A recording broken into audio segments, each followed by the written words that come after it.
Okay, good afternoon, dear students. Today we are going to learn the financial markets and services. And today's topic is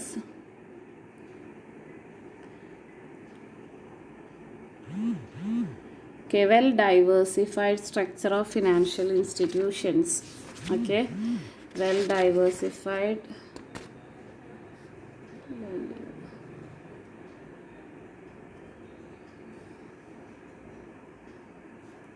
okay well diversified structure of financial institutions. Okay, നമ്മൾ എന്താണ് financial system എന്ന് പറഞ്ഞു, financial institutions എന്തൊക്കെയാണെന്ന് പറഞ്ഞു. അപ്പോൾ ഇവിടെ structure എന്താണെന്നാണ്, ഈ ഇൻസ്റ്റിറ്റ്യൂഷൻസിൻ്റെ ഒരു സ്ട്രക്ചറാണ് നമ്മളിവിടെ പറയുന്നത്. ഓക്കെ, അപ്പോൾ ഫസ്റ്റ് എന്ന് പറയുന്നത് ഫിനാൻഷ്യൽ ഇൻസ്റ്റിറ്റ്യൂഷൻസ്. ഫിനാൻഷ്യൽ ഇൻസ്റ്റിറ്റ്യൂഷൻസ് എന്ന് പറഞ്ഞാൽ ഓൾ ഇന്ത്യ ഫിനാൻഷ്യൽ ഇൻസ്റ്റിറ്റ്യൂഷൻസ് വരുന്നുണ്ട്, സ്റ്റേറ്റ് ലെവൽ ഫിനാൻഷ്യൽ ഇൻസ്റ്റിറ്റ്യൂഷൻസ് വരുന്നുണ്ട്, അതേപോലെ അത് കൂടാതെ മറ്റുള്ള ഇൻസ്റ്റിറ്റ്യൂഷൻസ് വരുന്നുണ്ട്. അപ്പോൾ ഓൾ ഇന്ത്യ ഫിനാൻഷ്യൽ ഇൻസ്റ്റിറ്റ്യൂഷൻസ് എന്ന് പറഞ്ഞാൽ ഓൾ ഇന്ത്യ ഡെവലപ്മെൻറ്റ് ബാങ്ക്സ് എന്ന് വെച്ചാൽ IFCI, ICICI, IDBI, SIDBI, IIBI അങ്ങനെ പറയുന്ന ഇൻസ്റ്റിറ്റ്യൂഷൻസാണ് എന്ത് all India financial institutions. Okay, അപ്പോൾ അതല്ലാതെ സ്പെഷ്യലൈസ്ഡ് ഇൻസ്റ്റിറ്റ്യൂഷൻസ് ആണ് എന്താ ICICI, എക്സിം ബാങ്ക്, അതൊക്കെ നിങ്ങൾ പഠിച്ചിട്ടുണ്ടാവില്ല, IDFC അതൊക്കെ. അതല്ലാതെ ഇൻവെസ്റ്റ്മെൻറ്റ് ഇൻസ്റ്റിറ്റ്യൂഷൻസ്, നമുക്ക് ഇൻവെസ്റ്റ് ചെയ്യാൻ പറ്റുന്ന ഇൻസ്റ്റിറ്റ്യൂഷൻസ് ഏതൊക്കെയാണെന്ന് വെച്ചാൽ LIC, GIC, UTI അങ്ങനെ പറയുന്ന ഇതുണ്ട്. അതല്ലാതെ റീഫിനാൻസ് ഓപ്ഷൻസ് എന്ന് വെച്ചാൽ ഒരുപാട് ഫണ്ട് പ്രൊവൈഡ് ചെയ്യുന്നതാണ്. ഒരുപാട് ഫണ്ട് പ്രൊവൈഡ് ചെയ്യുന്ന ഫിനാൻഷ്യൽ ഇൻസ്റ്റിറ്റ്യൂഷൻസിൽ വരുന്നതാണ് നബാർഡ്, നാഷണൽ ഹൗസിംഗ് ബാങ്ക് ഒക്കെ വരുന്നത്. ഓക്കെ, അപ്പോൾ ഇവിടെ സ്പെഷ്യലൈസ്ഡ് ഫിനാൻഷ്യൽ ഇൻസ്റ്റിറ്റ്യൂഷൻസ് അതേപോലെ ഈ പറയുന്ന ഒരുപാട് ഇൻസ്റ്റിറ്റ്യൂഷൻസ് എന്ന് പറയുന്നത് ഒരു 30 വർഷത്തിനപ്പുറം ഇത് തുടങ്ങിയിട്ടുള്ളതാണ്. ഏർലി 90s തുടങ്ങിയിട്ടുള്ളതാണ് ഇത് എന്ന് പറയുന്നത്. ഏർലി 90s ഇത് വന്നിട്ടുള്ളത്. ഓക്കെ, അപ്പോൾ ഒരുപാട് ഫിനാൻഷ്യൽ ഇൻസ്റ്റിറ്റ്യൂഷൻസ് എന്നിട്ട് പിന്നെ പല പല ആക്ടിവിറ്റീസിലോട്ട് അതെന്തായി ഒരുപാട് സ്പെഷ്യലൈസ്ഡ് ഇതിലോട്ട് അത് മാറി എന്നുള്ളതാണ്. ഓക്കെ, അപ്പോൾ അതാണ് ഫിനാൻഷ്യൽ ഇൻസ്റ്റിറ്റ്യൂഷൻസ്, ഒരുപാട് ഫിനാൻഷ്യൽ ഇൻസ്റ്റിറ്റ്യൂഷൻസ് ഉണ്ട് എന്നുള്ളതാണ്. ഇനി അടുത്തതാണ് നോൺ ബാങ്കിങ് ഫിനാൻഷ്യൽ കമ്പനീസ്. എന്താണ് നോൺ ബാങ്കിങ് ഫിനാൻഷ്യൽ കമ്പനീസ് ഏതൊക്കെയാണെന്ന് വെച്ചാൽ നമ്മളതിനെ പറയും NBFCs എന്ന് പറയും. നോൺ ബാങ്കിങ് ഫിനാൻഷ്യൽ കമ്പനീസ് ആണെന്ന് വെച്ചാൽ അവിടെ അവർ പറയുന്നത് അവിടെ ഇൻക്ലൂഡ് ചെയ്യുന്നത് ഏതാണെന്ന് വെച്ചാൽ ലീസിന് കൊടുക്കുക, ഹയർ പർച്ചേസ്, അതേപോലെ ചിറ്റ് ഫണ്ട് അങ്ങനത്തെ ആക്ടിവിറ്റീസ്, ചിട്ടികളൊക്കെ നടത്തുന്ന ഉണ്ടാവുമല്ലോ ഇൻസ്റ്റിറ്റ്യൂഷൻസ്, അതൊക്കെയാണ് നോൺ ബാങ്കിങ് ഇൻസ്റ്റിറ്റ്യൂഷൻസ് എന്ന് പറയുന്നത്. മ്യൂച്വൽ ബെനിഫിറ്റ് വേണമെന്ന ആഗ്രഹത്തോട് കൂടിയിട്ട് ലീസിങ്ങിൽ കൊടുക്കുന്ന, ഹയർ പർച്ചേസിങ്ങിൽ കൊടുക്കുക, അതൊക്കെ നോൺ ബാങ്കിങ് ഫിനാൻഷ്യൽ കമ്പനീസ് ആണ് ഇതിനെ പറയുന്നത്. ഓക്കെ, ഇതും എന്തുണ്ട് 90s വന്നിട്ടുള്ളത് തന്നെയാണ് ഇത് നോൺ ബാങ്കിങ് ഫിനാൻഷ്യൽ കമ്പനീസ് എന്ന് പറയുന്നത്. ഓക്കെ, അപ്പോൾ ഇവിടെയും ഒരുപാട് ഫണ്ടാണ് ഇവരും ഗ്രാൻറ്റ് ചെയ്യുന്നത്. ഇനി അടുത്തതാണ് മ്യൂച്വൽ ഫണ്ട്സ് എന്ന് പറഞ്ഞാൽ നമുക്കറിയാം സ്റ്റോക്ക് മാർക്കറ്റിൽ നമുക്ക് ഒരു മ്യൂച്വൽ ഫണ്ട്സിൽ നമുക്ക് ഇൻവെസ്റ്റ് ചെയ്യാവുന്നതാണ് അല്ലേ. ഇവിടെ നമുക്ക്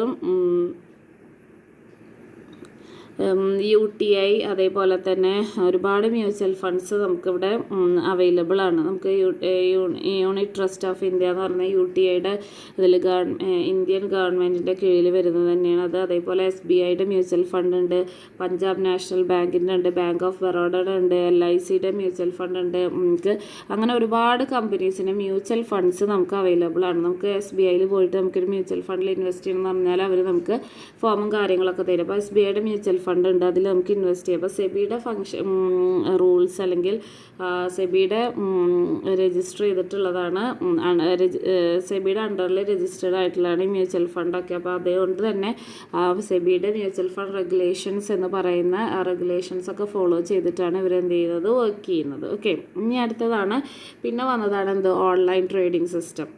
ഓൺലൈൻ ട്രേഡിംഗ് എന്ന് പറഞ്ഞാൽ എന്താ, നമുക്ക് നമ്മുടെ നല്ല സ്റ്റോക്ക് മാർക്കറ്റിൽ നമുക്ക് എവിടെയും പോകേണ്ട, സ്റ്റോക്ക് എക്സ്ചേഞ്ചിലൊന്നും പോകാതെ നമ്മുടെ വീട്ടിലിരുന്നു കൊണ്ട് തന്നെ സിസ്റ്റത്തിലൂടെ നമുക്ക് നല്ല നെറ്റ് കണക്ഷൻ ഉണ്ടെങ്കിൽ അതിൻ്റെ മൂവിങ് എങ്ങനെയാണ്, അതിൻ്റെ ഗ്രോത്ത് എങ്ങനെയാണ്, ഇക്വിറ്റിയുടെ ഗ്രോത്ത് എങ്ങനെയാണ്, ഡെറിവേറ്റീവ് മാർക്കറ്റ് എങ്ങനെയാണ് പോകുന്നത് എന്നുള്ളതൊക്കെ, ഫിനാൻഷ്യൽ സെക്ടറിൻ്റെ മൂവ്മെൻറ്റ് എങ്ങനെയാണ് എന്നുള്ളതൊക്കെ നമുക്ക് എന്ത് ചെയ്യാവുന്നതാണ്. ഓരോരുത്തരുടെയും ഇൻട്രസ്റ്റ് റേറ്റ് എങ്ങനെയാണ്, കറൻസിയുടെ റേറ്റ് എങ്ങനെയാണ്, കമോഡിറ്റീസ് എങ്ങനെയാണ്, ബുള്ളിയൻ മാർക്കറ്റ് എങ്ങനെയാണ് മൂവ് ചെയ്യുന്നത് എന്നുള്ളതൊക്കെ നമുക്ക് എന്ത് ചെയ്യാവുന്നതാണ്, ഓൺലൈനിലൂടെ നമുക്ക് വാച്ച് ചെയ്യാം.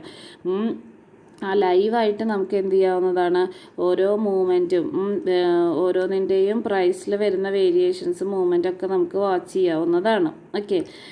അപ്പോൾ ദെൻ അടുത്തതാണ് service sector, growth of service sector. Service സെക്ടറിനും ഇതിലെന്തുണ്ട്, ഗ്രേറ്റ് റോൾ ഇതിൽ വരുന്നുണ്ട്. ഇപ്പോൾ സർവീസ് സെക്ടർ എന്ന് പറഞ്ഞാൽ ഇവിടെ നമുക്ക് പറയാം hospitals, hotels, restaurants, insurance, real estate, അതല്ലാതെ മറ്റുള്ള പേഴ്സണൽ സർവീസസ്, കൺസ്ട്രക്ഷൻ, ഇതൊക്കെ എന്താണ്, ഇതൊക്കെ വരുന്ന സർവീസ് സെക്ടറിൽ വരുന്നതാണ്. ഓക്കെ. അപ്പോൾ ഇവിടെ സർവീസ് സെക്ടറും ഒരുപാട് ഗ്രോത്ത് ഗവൺമെൻറ്റിന് കൊണ്ടുവന്നിട്ടുണ്ട്. അപ്പോൾ ഗവൺമെൻറ് നല്ല രീതിയിൽ തന്നെയാണ് സർവീസ് സെക്ടറിനെയും എന്ത് ചെയ്യുന്നത്, പ്രൊമോട്ട് ചെയ്യുന്നത്. ഇപ്പോൾ tourism, education, engineering, IT, banking, finance, ഇതൊക്കെ ഇതിലാണ് വരുന്നത്, സർവീസ് സെക്ടറിൽ വരുന്നതാണ്. ഓക്കെ. ഇനി അടുത്തതാണ് റീസെൻ്റായിട്ട് വന്നിട്ടുള്ള ഇമ്പോർട്ടൻറ്റ് റിഫോംസ് ഏതൊക്കെയാണെന്നുള്ളതാണ്. ഇപ്പോൾ റീസെൻ്റായിട്ട് വന്ന ഒരു റിഫോമാണ് ഫസ്റ്റ് എന്ന് പറയുന്നതാണ് പേയ്മെൻറ്റ് ബാങ്ക് എന്ന് പറയുന്നത്. ഓക്കെ. ഇവിടെ എന്ന് പറയുന്നത് പേയ്മെൻറ്റ് ബാങ്ക് നമുക്കിവിടെ ഓപ്പൺ ആയി എന്നുള്ളതാണ്. 11 പേയ്മെൻറ്റ് ബാങ്ക്സാണ് ബൂസ്റ്റ് ചെയ്തിട്ടുള്ളത്. ഇവിടെ നമുക്ക് നമ്മുടെ എക്കണോമിക് ഗ്രോത്ത് ഉണ്ടാവണമെന്നുണ്ടെങ്കിൽ നമുക്ക് ഒരു പേയ്മെൻറ്റ് ബാങ്ക് സെക്ടർ ഉണ്ടായിരിക്കണം, അല്ലേ? നമുക്കിവിടെ എന്ത് ചെയ്യാന്ന് വെച്ചാൽ ബാങ്ക്സ് ത്രൂ നമുക്ക് എല്ലാ പേയ്മെൻറ്റ്സും നമുക്ക് നടത്താം എന്നുള്ളൊരു പുതുതായിട്ടുള്ള റിഫോം വന്നതാണ് പേയ്മെൻറ്റ് ബാങ്ക് എന്ന് പറയുന്നത്. രണ്ടാമത്തേതാണ് ക്രെഡിറ്റ് ഫ്രണ്ട്ലി. ക്രെഡിറ്റ് ഫ്രണ്ട്ലി എന്ന് പറഞ്ഞാൽ നമുക്ക് ആദ്യമൊക്കെ ആയിരുന്നെങ്കിൽ ബാങ്കിൽ നിന്ന് കടമെടുക്കാനായിട്ട്, ക്രെഡിറ്റ് എടുക്കാനായിട്ട് വളരെയധികം ബുദ്ധിമുട്ടാണ്, അല്ലേ? പക്ഷേ ഇപ്പോൾ എന്ന് വെച്ചാൽ ബാങ്കിൽ നിന്ന് നമുക്ക് നല്ല രീതിയിൽ നമുക്ക് ക്രെഡിറ്റ് ഫെസിലിറ്റി പ്രൊവൈഡ് ചെയ്യുകയും ഓരോ ഇൻഫ്രാസ്ട്രക്ചർ പ്രൊജക്ട്സിന് വേണ്ട കംപ്ലീറ്റ് ഫെസിലിറ്റീസൊക്കെ നമുക്കിവിടെ ബാങ്ക്സിൽ നിന്ന് തന്നെ വളരെ ഫ്രണ്ട്ലി ആയിട്ട്, കസ്റ്റമർ ഫ്രണ്ട്ലി ആയിട്ട് തന്നെയാണ് ഇവിടെ ക്രെഡിറ്റ് പ്രൊവൈഡ് ചെയ്യുന്നത്. മൂന്നാമത്തെ ഒരു റിഫോം എന്ന് പറയുന്നത് ഫോറിൻ ഡയറക്റ്റ് ഇൻവെസ്റ്റ്മെൻ്റ് ആണ്. പണ്ടൊക്കെ ഫോറിൻ ഡയറക്റ്റ് ഇൻവെസ്റ്റ്മെൻറ്റിൽ വളരെ റെസ്ട്രിക്ഷൻസ് ഉണ്ടായിരുന്നു. ഇപ്പോൾ ആ റെസ്ട്രിക്ഷൻസ് ഒക്കെ ഒരുപാട് റിമൂവ് ചെയ്തിരിക്കുകയാണ്. 49% നമുക്ക് എന്താണ്, ഇപ്പോൾ മറ്റുള്ള കൺട്രീസിൽ നിന്ന് നമുക്ക് എന്ത് ചെയ്യാവുന്നതാണ്, ഇൻവെസ്റ്റ് ചെയ്യാവുന്നതാണ്. ഓക്കെ. അതേപോലെ തന്നെ മറ്റുള്ള കൺട്രീസിൻ്റെ നമ്മുടെ ഇവിടെ വന്നിട്ട് ഇൻവെസ്റ്റ് ചെയ്യാവുന്നതാണ്. അങ്ങനെയും നമ്മുടെ ഇന്ത്യൻ എക്കണോമി ഗ്രോത്ത് കൊണ്ടുവരിക എന്നുള്ളതാണ് ഇതിൻ്റെ ഉദ്ദേശം. ഓക്കെ. അപ്പോൾ അത് മെയിനായിട്ട് ഇൻഷുറൻസ് സെക്ടറിലാണ് അത് കൂടുതൽ നടക്കുന്നത്. ഇനി അടുത്തൊരു വന്നതാണ് മുദ്ര സ്കീം എന്ന് പറയുന്നത്.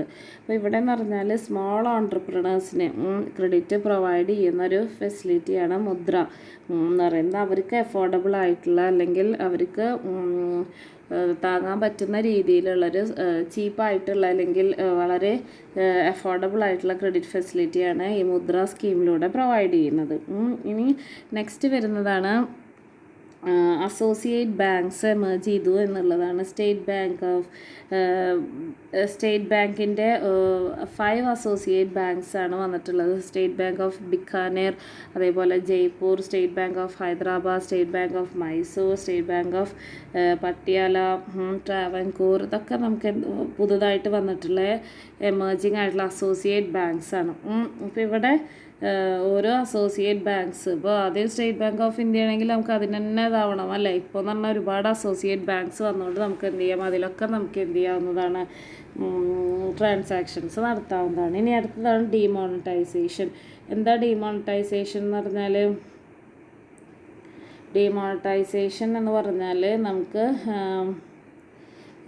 ഇപ്പോൾ നമുക്ക് 500ൻ്റെതൊക്കെ മാറ്റിയിട്ട് നമുക്ക് 1000 രൂപയുടെ നോട്ട്സ് നമുക്ക് തരുന്നുണ്ട്, അല്ലെ? ലീഗൽ കറൻസി ആയിട്ട് നമുക്കിപ്പോൾ അത് അനൗൺസ് ചെയ്തിരിക്കുകയാണ്.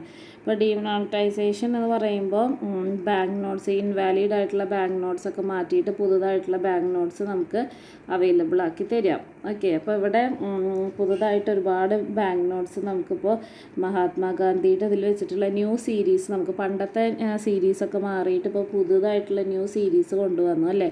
പുതുതായിട്ടുള്ള നോട്ട്സാണ് ഇപ്പോൾ ഇറങ്ങുന്നത്, അല്ലേ? അപ്പോൾ ഇതാണ് ഡിമോണിറ്റൈസേഷൻ. അപ്പോൾ അതും എന്തുതന്നെയാണ്, റീസെൻ്റ് ആയിട്ട് വന്നിട്ടുള്ളൊരു റിഫോമാണ്. New currency notes, new series വന്നു എന്നുള്ളത്. ഇനി അടുത്തതാണ് മോണിറ്ററി പോളിസി കമ്മിറ്റി. ഇവിടെ ഈ ഒരു കമ്മിറ്റി ഫോം ചെയ്യുന്നതെന്ന് വെച്ചാൽ ഓരോ മോണിറ്ററി ആയിട്ടുള്ള ബിൽസ്, അതേപോലെ റൂൾസ്, ലോസ് ഒക്കെ വരുമ്പോൾ അതിനെ എന്താ പറയുക സപ്പോർട്ട് ചെയ്യാനായിട്ടാണ് ഓരോ മോണിറ്ററി പോളിസി കമ്മിറ്റി വന്നിട്ടുള്ളത്. ഇനി അടുത്തതാണ് passage of goods and service tax. ഇവിടെ നമുക്കറിയാം സെൻട്രൽ ഗവൺമെൻറ്റിൻ്റെയും സ്റ്റേറ്റ് ഗവൺമെൻറ്റിൻ്റെയും ടാക്സ് ഒരൊറ്റ രീതിയിലാക്കിയിട്ട്, മറ്റേത് സെൻട്രൽ ഗവൺമെൻറ്റിന് വേറെ കൊടുക്കണം, സ്റ്റേറ്റ് ഗവൺമെൻറ്റിന് വേറെ ടാക്സ് കൊടുക്കണം. ഇപ്പം അങ്ങനെയല്ല, അതെന്തായി രണ്ടുപേർക്ക് കൂടി ഒരൊറ്റ ടാക്സ് കൊടുത്താൽ മതി എന്നുള്ളതിലാണ് goods and service tax GST എന്നുള്ള രീതിയിൽ ഇപ്പോൾ വന്നിട്ടുള്ളത്. ഓക്കെ, അപ്പോൾ അതും ഒരു റീസെൻറ്റ് റിഫോമാണ്. അതേപോലെ തന്നെ ഇൻസോൾവൻസി ആൻഡ് ബാങ്ക്രപ്സി. ഇപ്പോൾ നമുക്ക് എന്തെങ്കിലും കമ്പനീസ് ഇൻസോൾവൻ്റ് ആയിട്ടോ അല്ലെങ്കിൽ ഇതായിട്ടൊക്കെ ഇരിക്കുന്നുണ്ടെങ്കിൽ, ബാങ്ക്രപ്സി മോഡിൽ ഇരിക്കുന്നുണ്ടെങ്കിൽ അവരെ റിവൈവ് ചെയ്യാനായിട്ട് റിവൈവൽ യൂണിറ്റ്സ് ഒക്കെ കൊണ്ടുവന്നിട്ടുണ്ട്. ഓക്കെ, ഇനി അടുത്തതാണ് thrust towards digitisation of government payments. ഇപ്പോൾ കംപ്ലീറ്റ് ഗവൺമെൻറ് പേയ്മെൻറ്റ്സും എന്തായിരിക്കുകയാണ്, ഡിജിറ്റലൈസേഷൻ ചെയ്തിരിക്കുകയാണ്. അപ്പോൾ നമ്മൾക്ക് എന്ത് പേയ്മെൻ്റ് ആണെങ്കിലും നമുക്കിപ്പോൾ എന്ത് ചെയ്യാം, ത്രൂ ഡിജിറ്റൽ മെത്തേഡ് അല്ലെങ്കിൽ ത്രൂ മോഡേൺ മെത്തേഡിലൂടെ ടെക്നോളജി യൂസ് ചെയ്തിട്ട് നമുക്ക് കംപ്ലീറ്റ് പേയ്മെൻറ്റ്സ് നടത്താവുന്നതാണ്. ഓക്കെ, ഇതൊക്കെയാണ് റീസെൻ്റായിട്ട് വന്നിട്ടുള്ള റിഫോംസ് എന്ന് പറയുന്നത്. ഇനി നെക്സ്റ്റ് എന്താണെന്ന് വെച്ചാൽ വീക്ക്നെസ്. നമ്മുടെ ഇന്ത്യൻ ഫിനാൻഷ്യൽ സിസ്റ്റത്തിൻ്റെ മെയിൻ ആയിട്ടുള്ള വീക്ക്നെസ് എന്തൊക്കെയാണെന്നുള്ളതാണ്. അപ്പോൾ ഫസ്റ്റ് എന്ന് പറയുന്നത് ലാക്ക് ഓഫ് ഇൻസ്റ്റിറ്റ്യൂഷണൽ ഇൻവെസ്റ്റേഴ്സ്. നമുക്ക് നല്ലൊരു ഇൻവെസ്റ്റേഴ്സ് വരുന്നില്ല. ഇൻവെസ്റ്റേഴ്സ് എന്ന് പറയുന്നത് നമുക്ക് വളരെയധികം കുറവാണ്. കാരണം ഗവൺമെൻറ്റിൽ എല്ലാവരും ഇൻവെസ്റ്റ് ചെയ്യുന്ന ഇതിലാണ്, LICയിലോ ഗോൾഡിലോ ഒക്കെയാണ് ഇൻവെസ്റ്റ് ചെയ്യുന്നത്. അപ്പോൾ ഇൻസ്റ്റിറ്റ്യൂഷനിൽ ഇൻവെസ്റ്റ് ചെയ്യുന്നവർ വളരെയധികം കുറവാണ്. അപ്പോൾ അതുകൊണ്ട് തന്നെ ഇപ്പോൾ ഗോൾഡിൽ ഇൻവെസ്റ്റ് ചെയ്യുന്നത് കുറയ്ക്കാനായിട്ടാണ് ഇപ്പോൾ പുതുതായിട്ടുള്ള റൂൾസ് ലോസൊക്കെ വന്നിട്ടുള്ളത്. ഓക്കെ, ഇനി അടുത്തതാണ് lack of coordination between different financial intermediaries തമ്മിൽ തന്നെ ഒരു കോർഡിനേഷൻ ഇല്ല. അപ്പോൾ നമുക്കറിയാം ഗവൺമെൻറ് ഇൻട്രസ്റ്റ് കൺട്രോൾ ചെയ്യാനായിട്ട് പല സ്കീമും കൊണ്ടുവരുന്നുണ്ട് അല്ലേ. ഇപ്പം ഒരുപാട് ഇൻസ്റ്റിറ്റ്യൂഷൻസ് ഉണ്ട്, പലരും പല രീതിയിലാണ് എന്ത് ചെയ്യുന്നത്, ഇൻട്രസ്റ്റ് ചാർജ് ചെയ്യുന്നത്. അപ്പോൾ അത് മാറ്റാനായിട്ട് ഗവൺമെൻറ് പുതുതായിട്ട് ഈ ഫിനാൻഷ്യൽ ഇൻ്റർമീഡിയറീസിനെ അല്ലെങ്കിൽ കമ്പനീസിൻ്റെ ഇവരെ കൺട്രോൾ ചെയ്യാനായിട്ട് വരുന്നുണ്ട്. അപ്പോൾ ഇവർ തമ്മിൽ തന്നെ യാതൊരു കോർഡിനേഷനും ഇല്ല. അപ്പോൾ അതും എല്ലാവർക്കും ഇതിൽ ഇൻവെസ്റ്റ് ചെയ്യാനായിട്ടൊരു മടി കാണിക്കുന്നൊരു സംഭവമാണ്. ഇനി അടുത്തതാണ് lack of emergence of financial corporations. ഇവിടെ എന്ന് പറയുന്നത് ഫിനാൻഷ്യൽ കോർപ്പറേഷൻ അല്ലെങ്കിൽ ക്യാപിറ്റൽ മാർക്കറ്റ്, ഇതൊന്നും തന്നെ ഇവിടെ വല്ലാതെ എമേർജ് ചെയ്തിട്ടില്ല ഇന്ത്യൻ ഇതിൽ. കാരണം എന്താണെന്ന് വെച്ചാൽ എല്ലാവരും അതിൽ റിസ്ക് ഉള്ളത് കൊണ്ട് തന്നെ ആരും അങ്ങനൊരു എഫിഷ്യൻ്റായിട്ട് കോമ്പീറ്റ് ചെയ്യാനായിട്ട് ആരും തന്നെ മുന്നോട്ട് വരുന്നില്ല. അപ്പോൾ അതുകൊണ്ട് തന്നെ ആ ഇൻ്റർനാഷണൽ ഫിനാൻഷ്യൽ സെക്ടറിനൊക്കെ ഇത് എന്ത് ചെയ്യുന്നുണ്ട്, എഫക്റ്റ് ചെയ്യുന്നുണ്ട്. Okay, then next dominance of monopolies. Financial institutions monopoly ഇത് എൻജോയ് ചെയ്യുന്നവരുണ്ട്. ഇപ്പോൾ LIC പല ഇൻസ്റ്റിറ്റ്യൂഷൻസ് വന്നെങ്കിൽ പോലും LIC ഇപ്പോൾ ഡോമിനൻ്റ് ആയിട്ടാണ് റൂൾ ചെയ്യുന്നത് അല്ലേ. SBI ഇതൊക്കെ എന്താണ്, ഡോമിനൻ്റ് റോളാണ് ഇവർക്കുള്ളത്. അപ്പോൾ അവരാണ് എന്ത് മോണോപ്പൊളി പവർ എന്നുള്ള രീതിയിൽ അവരാണ് എന്ത് ചെയ്യുന്നത്, റൂൾ ചെയ്യുന്നത്. ഓക്കെ, അപ്പോൾ ഇവിടെ എന്ന് പറയുന്നത് കോർഡിനേഷനും ഇല്ല, മാത്രമല്ല അവിടെ മോണോപ്പൊളിയും കൂടി വരുമ്പോൾ അത് ഈ ഒരു ഫിനാൻഷ്യൽ സിസ്റ്റത്തിന് അത് എഫക്റ്റ് ചെയ്യണം. ഓക്കെ, നെക്സ്റ്റ് എന്ന് പറയുന്നത് lack of integration of segment of the financial system. ഇവിടെ എന്ന് പറയുന്നത് നമുക്കറിയാം ക്യാപിറ്റൽ മാർക്കറ്റ് ഉണ്ട്, മണി മാർക്കറ്റ് ഉണ്ട്, ബുള്ളിയൻ മാർക്കറ്റ് ഉണ്ട്, കമോഡിറ്റി മാർക്കറ്റ് ഉണ്ട്, അങ്ങനെ ഡിഫറെൻറ്റ് മാർക്കറ്റ്സ് ഉണ്ട്. പക്ഷെ ഇതൊന്നും തന്നെ പ്രോപ്പർലി എന്തല്ല കോർഡിനേറ്റഡ് അല്ല. കോർഡിനേറ്റഡ് ആണ് എന്നുണ്ടെങ്കിൽ ഹൈ ഗ്രോത്ത് അല്ലെങ്കിൽ ഹൈ ഡെവലപ്മെൻറ്റ് നമുക്ക് എൻഷുർ ചെയ്യാനും, പക്ഷെ ഇതൊന്നും തന്നെ പ്രോപ്പറായിട്ട് കോർഡിനേഷനും ഇല്ല, ഇൻ്റഗ്രേഷനും ഇല്ല. അതുകൊണ്ട് തന്നെ അത് ഫിനാൻഷ്യൽ സിസ്റ്റത്തിൻ്റെ വർക്കിങ്ങിനെ അത് ബാധിക്കുന്നു. Okay, the next is dominance of development banks നമുക്കറിയാം. IDBI, EFC, ICICI അങ്ങനെ ഒരുപാട് ഡെവലപ്മെൻറ്റ് ബാങ്ക്സ് ഉണ്ട്. അവരൊക്കെ എന്താണ് മേജർ റോൾ തന്നെ ഇവിടെ പ്ലേ ചെയ്യുന്നുണ്ട്.